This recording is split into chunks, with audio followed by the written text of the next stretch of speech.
Hey guys, we're back with the Arabian series with Baylor.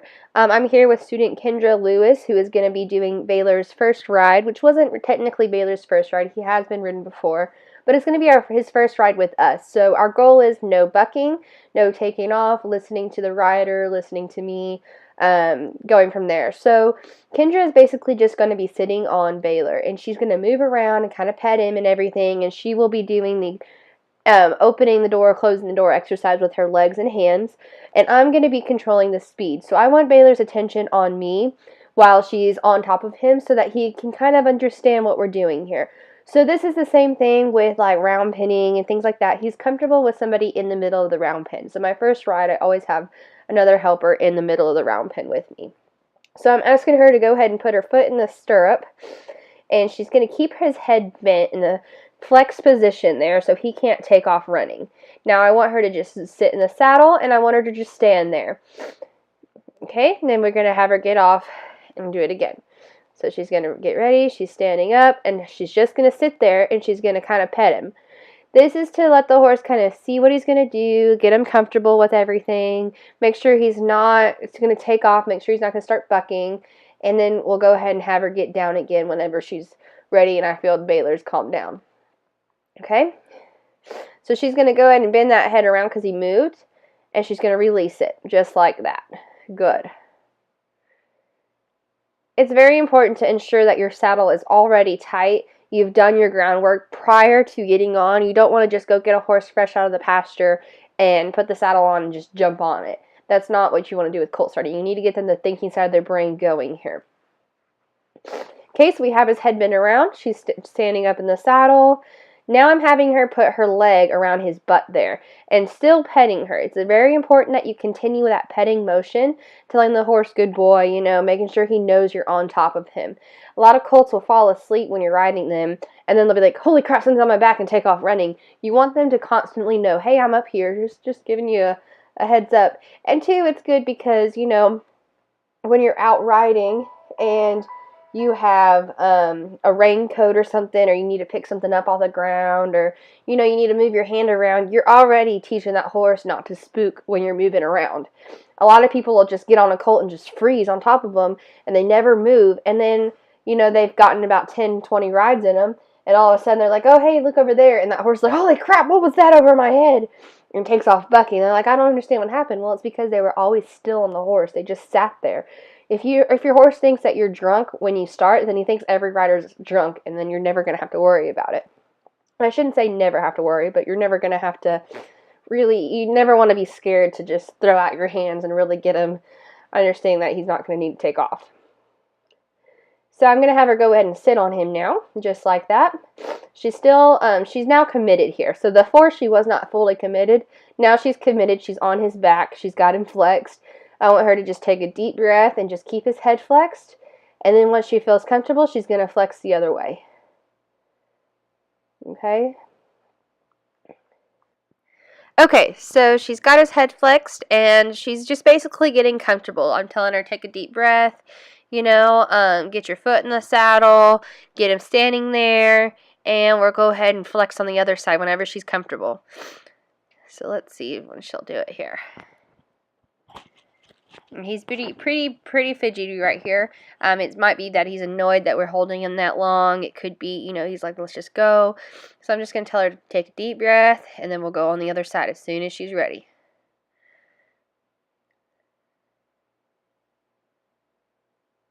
There we go.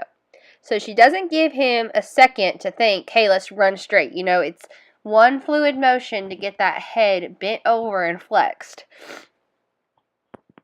And she's just going to keep doing it until she can get a couple good flexes in to where she's comfortable that that horse will have an emergency stop if there's something was to happen. Now you'll notice me, I'm kind of moving my arm a little bit, trying to keep Baylor's attention on me. That is to ensure that he knows I'm here. Nothing's going to bad happen to him. You know, it can be scary on the horse's first ride. You know, something's on top of their back, and it's a lot more weight to carry. You know, your feet are going to touch him. You know, you're making noises over his head. So you really want to make sure that that person in the middle is really doing their job and paying attention to both you and the horse to keep you safe. So now when she's ready, we're going to do a circle, just like so. And I'm telling her to keep that hand on that horn, because if something were to happen, this horse was to spook, you have a little bit better balance hanging on to that horn and can pull his head around. So we're just going to do a couple circles to get him going. And I like circles to keep their attention on you rather than attention on just going straight and taking off. Okay. So now we'll walk forward. And you'll just notice throughout the time, I'll throw in, okay, let's do a half circle, or let's do a full circle. I'm changing directions. And Kendra's job is to have one hand on the rein and one hand on that horn. And I'm teaching, you'll see me talking through here, and I know you can't hear me, but I'm teaching her how to ride these colts. It's really important that people get to ride different kinds of horses, especially those that want to become trainers. You know, the more horses you work, the more experience you're going to have. So Kendra's never really dealt with an Arabian. Of course, this is a little bit calmer of an Arabian, but, you know, it's a good start for her, and especially a colt. She's never started her own colt. So now she's able to kind of learn how we do things, and the more horses she works, the better she's going to be as a trainer. So there we go. So I like to throw in a lot of circles. You know, I do it every couple panels to just keep the horse's brain thinking. And now the big thing is I don't just walk the entire time. So I'll fast forward it here in a minute, but you'll notice that we trot and canter both directions. This is to ensure that we get all three gaits done over and done with. The horse is calm, the horse realizes we're not going to kill it, and that way we're not just dragging on a long time. A lot of trainers are so big about just walking and trotting the first day because they're so scared to lope, and you're really not benefiting the horse nor you with your training. Okay, so I'm going to go ahead and fast forward here. Okay, so now we're getting ready for the trot.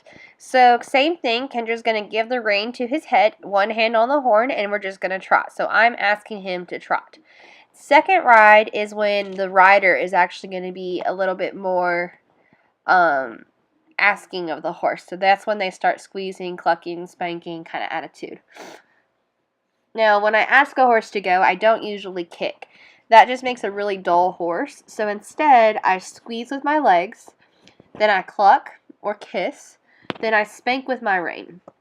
So I have the Makati reins where I have an extra little set there, so I'm able to grab that rein and kind of spank him if needed.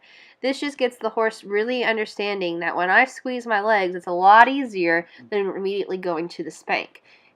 Kicking, the horse is getting pressure release, pressure release, pressure release, and it's really not doing anything for them. And another big thing is you want to make sure that you give the horse a lot of rein. So it is scary for your first time riding a colt, and it's still scary for me to let that horse have its head and have its rein and be able to ride on a loose rein. Because you're saying, oh, you have that conscience in your head saying you're riding a colt that can do anything right now, and common sense of the humans in their head is grab on the reins and have your balance in that rein rather than give the horse its head and use your seat for balance. And don't worry, I do it too. I catch myself all the time. I need to give her more rein, more rein. It's just scary on that first ride, but you have to tell yourself, rein, give them the rein, give them their head. They should have loose reins the entire time. You never can have a soft horse if you're always in their mouth. So now same thing with loping. You can see she's not asking the horse to lope. I am, so I'm pointing, clucking, and spanking on the ground, and she's just giving the horse his head to run. So we're going to do a couple laps with that. Once he gets the canter, I release the pressure.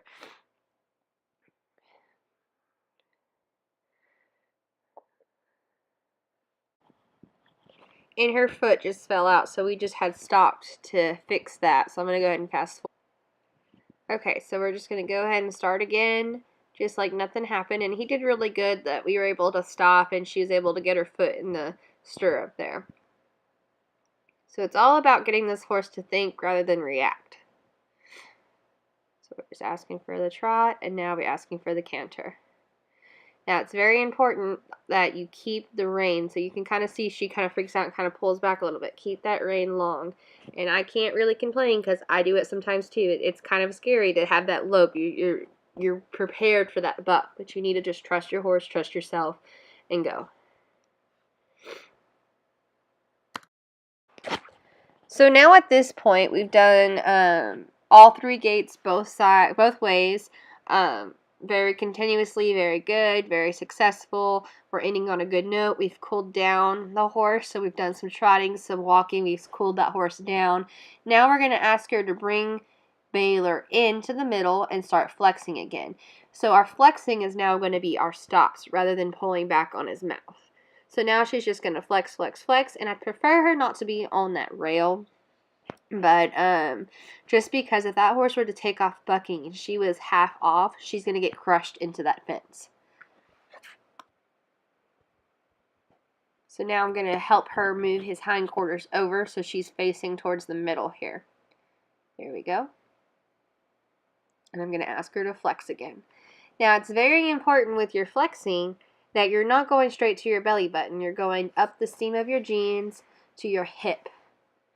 So ideally, I would not want her getting off right there. I'd like her to get a little closer to the middle. But we warned him 3 times that we're coming over with her foot. Then she jumps over, then she's just going to flex. So she wants a good flex where he's not trying to pull away and get out. He needs to give his head and really do it just like if we were on the ground, just teaching. Okay, and then it's important to do both sides. I'm kind of giving her a lesson saying, good job, she did it. He's kind of panicking because we're doing it, so now we're going to just keep high-fiving each other until he decides to calm down. So, like I said, Arabian notice every little thing. So we high-fived. He says he didn't seen that before. He's like, oh my gosh, what just happened? So you have to be able to throw in those desensitizing things every now and then. From here, we're just going to flex both sides. We're going to flap our stirrups, take the saddle off, and do some desensitizing.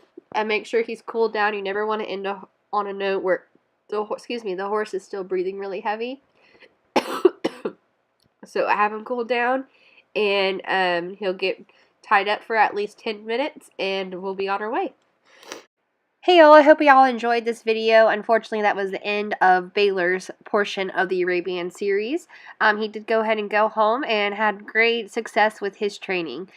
If you'd like this video, make sure to give it a thumbs up and comment below what you liked and disliked. In addition, let me know what you want to see for future videos. You know, if you have a horse that likes to take off running, if you have a horse that doesn't stand still when mounting, if you have any problems that horses go through, or if you want to see how I train something, if you have a question about what I do with the dogs and training, anything like that, go ahead and post it below. Let me know. In addition, I also do a Tip of the Day Thursday on my Facebook page, so make sure you like that below, the link below, and check out our website at aahorsemanship.com. Thank y'all for watching. Have a great day, and can't wait to see y'all again soon.